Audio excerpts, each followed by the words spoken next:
Big Jim Country Boy here today. Nice brand new t-shirt. You can get it at my merch store. Underneath in the description I'll leave a link. Okay, what I started doing here is I'm going to cut up some celery and some carrots and potatoes and onions and some London broil, and I'm going to make a beef stew here and then can it in my new canner. So let's see here, I'll cut you out, be back in a minute. Okay, I got 10 pounds of Canadian #1 russet potatoes. They look like new potatoes to me. And then a whole bunch of celery. And I got like 4 or 5 large onions chopped coarsely. And about 5 pounds of carrots chopped up. And then I have 6.5, 7 pounds of London broil I bought. I bought it, it was $1.99 a pound on sale. My potatoes were $1.99 for a 5-pound bag. Carrots were like $3.50 for a 5-pound bag. The onions were on sale, 3 pounds for $1.99. And then we're going to season this meat up and brown it up a little bit. And let me get the pan hot. I'm going to use some good extra virgin olive oil here and brown up this beef in it. I'm going to season this meat up in the pan because it's easier to do it all at once. I'm using some seasoning salt.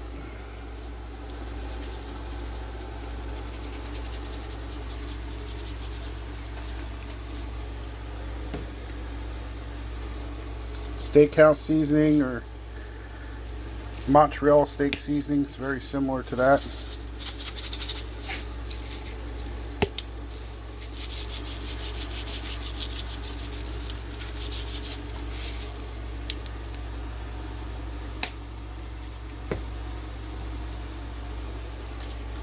Use some garlic powder.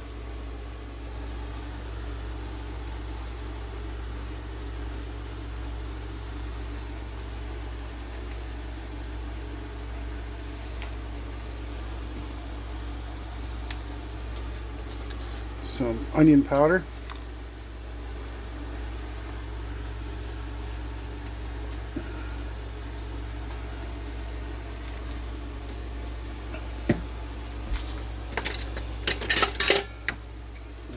Give this a little bit of a stir. Make sure everybody gets a little bit of the seasoning.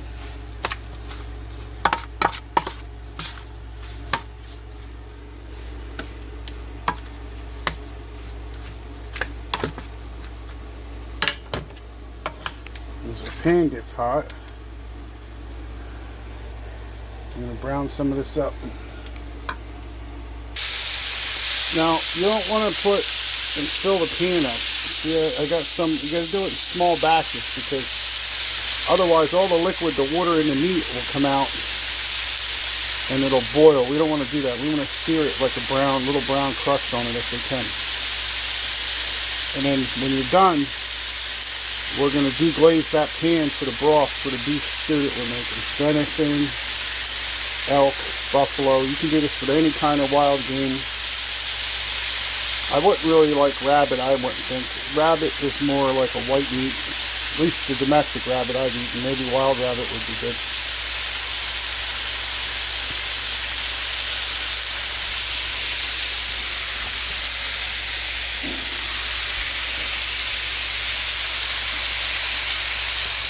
You kind of don't want to keep stirring it too much neither. See how it's just gray when you flip it? I like to smash them down and just let that sit a couple minutes to get a crust on it. I turned it, but even see how you want to braise it up like this. But see how it's even getting water in there, even on high? Should do a little bit smaller batches, but I'm going to let the water cook off. It's all about flavor. You don't really have to cook this, because we're going to can it, and it's going to be in the canner and cook for a long time, and then the jars are going to stay hot forever until they cool down,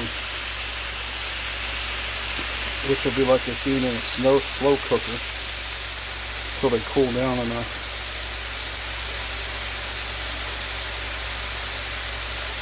But this is where we're going to get the broth from too. We're going to deglaze this pan. So we got that out of the pan. You can see the water cooking off in there. There's that first batch. And I just put it right back in the same pan. We're going to braise all this. I'm going to let that water cook off a little bit.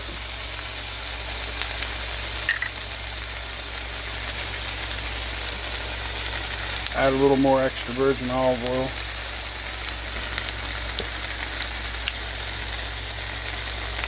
Don't worry about the smoke and pan a little bit and it getting hot. It's going to cool right down now when we put meat in it again.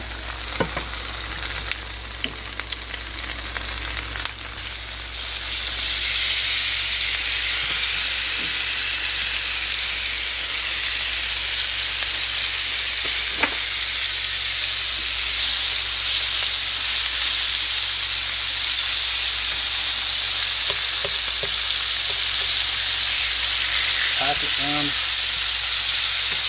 let it crust up good.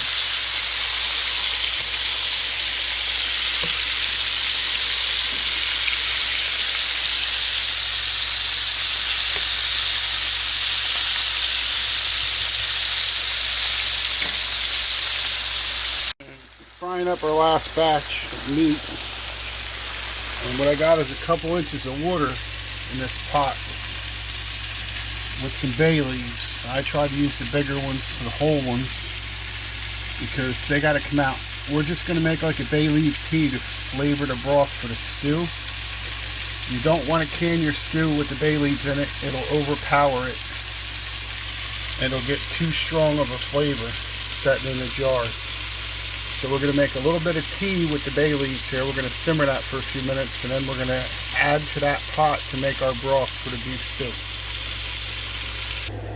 So there's all of our meat we're going to use in our beef stew. And then so there's our pan now simmering. We took our last bit of meat out, and then we're going to deglaze that with coffee, black coffee.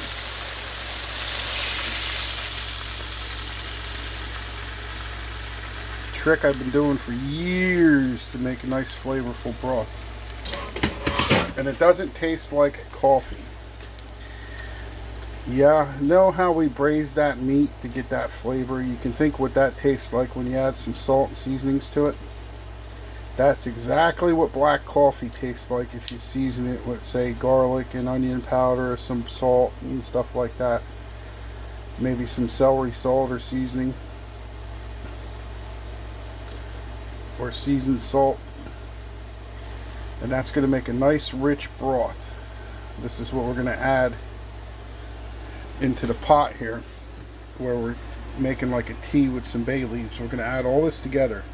We're doing that because we're going to can this, and we don't want to can the bay leaves in the jars with the food. It'll be overpowering. We're going to remove the bay leaves.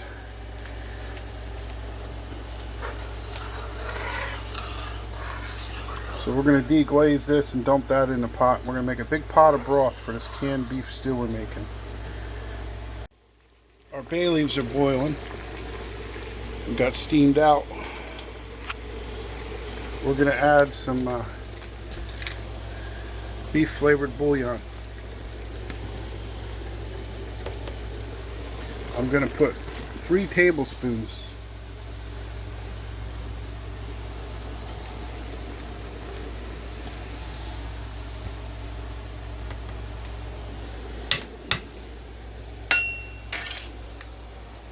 And then we'll give this a stir.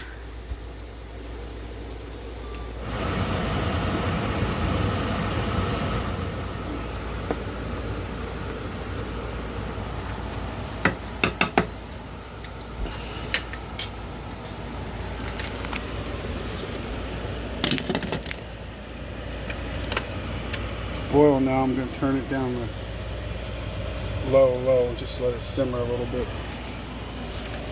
This way deglazed, we can turn this burner off. We deglaze the pan, and then we're just going to dump that in here with some water later.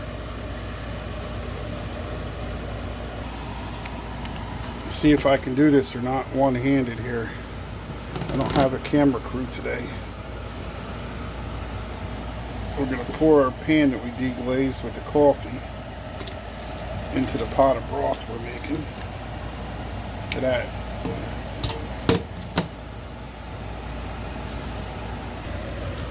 So here's our broth so far. For ease of use, I have a station set up here.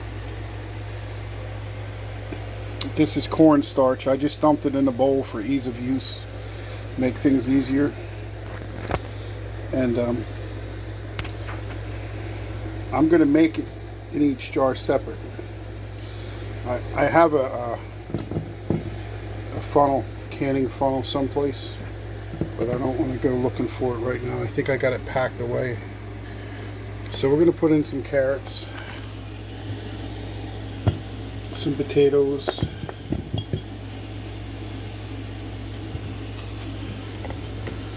a couple pieces of celery,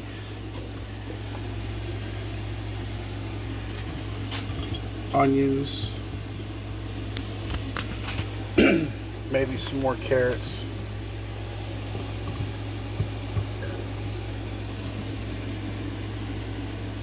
a couple more potatoes.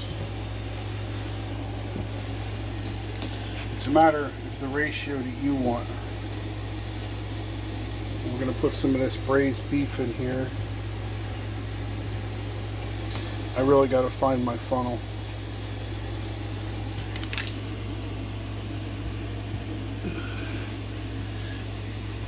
And we're going to smush this down a little bit.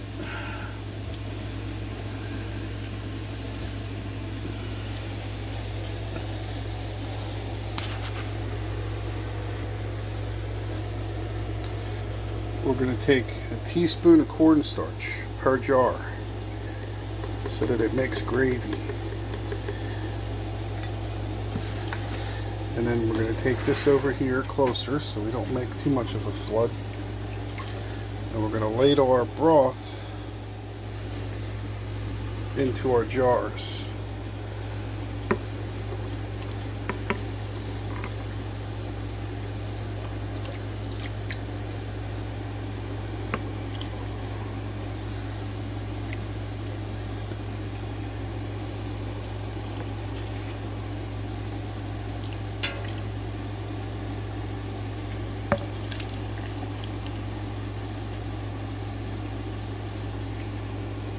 See, I made a mess. I gotta go find my funnel.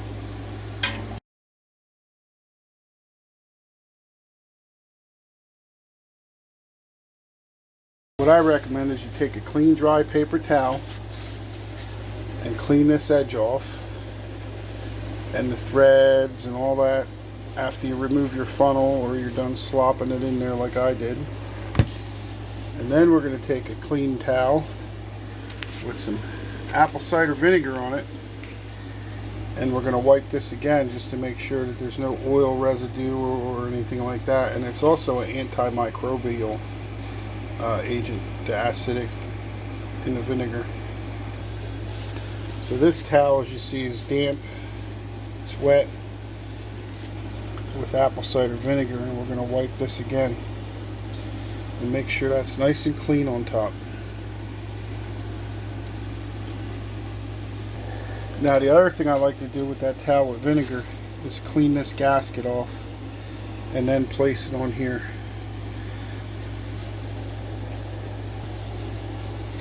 So I cleaned it with vinegar off camera because I only got two hands.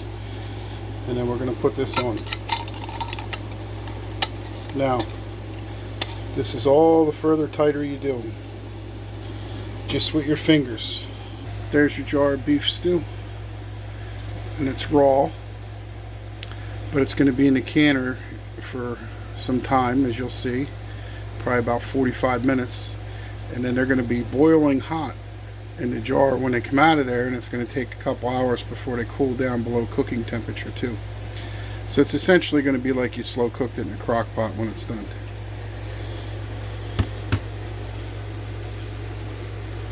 Okay, so we got our new canner here. We're going to put this rack inside, and then we're going to add 3 quarts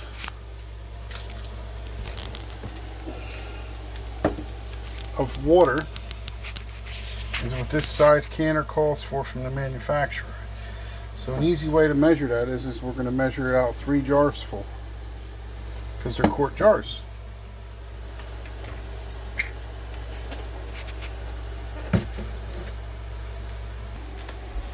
The other thing you can add to the water is a couple tablespoons of distilled white vinegar. That just keeps it from giving any hard water stains on the canner or on the jars. Otherwise you might get like a white chalky film on your jars from the hard water. Okay, so we got our water preheated. We're going to set our jars in there. Now this is like room temperature. It's not a hot pack. Now my canner says that I can put 7 in my, so that's what I have.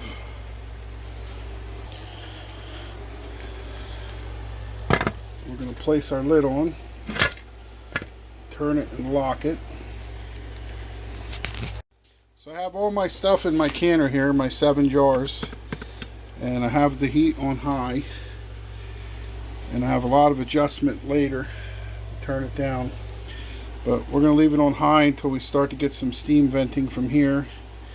And then when we get close to our pressure here, once it starts to move, we're going to dial it down on this temperature on the stove. We're going to turn down. We're going to be shooting for 14 to 15 psi there on the gauge for 75 minutes to can this raw beef stew. Alright. Now this is not necessarily the way you're supposed to do it. You're supposed to boil the stew first, but I'm not for my preferences. I mean, they say boil it for 5 minutes first, but it's going to boil for 75 minutes in a jar. I'm sure it'll be fine. Here's all the stew we made. It's been out of the canner and sat here and cooled on a towel for 24 hours. Looks pretty good.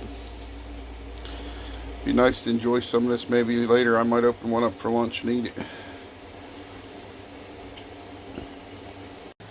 Alright. Hey everybody, Big Jim Country Boy here. Check out my new t-shirt. Displays my big giant hot dog I cooked over a campfire. Isn't that beautiful? I got a bunch of other shirts you can check out. Coffee mugs and sweatshirts, hoodies and everything. I'll leave a link down in the description to the merch store. Until next time, Big Jim Country Boy, over and out.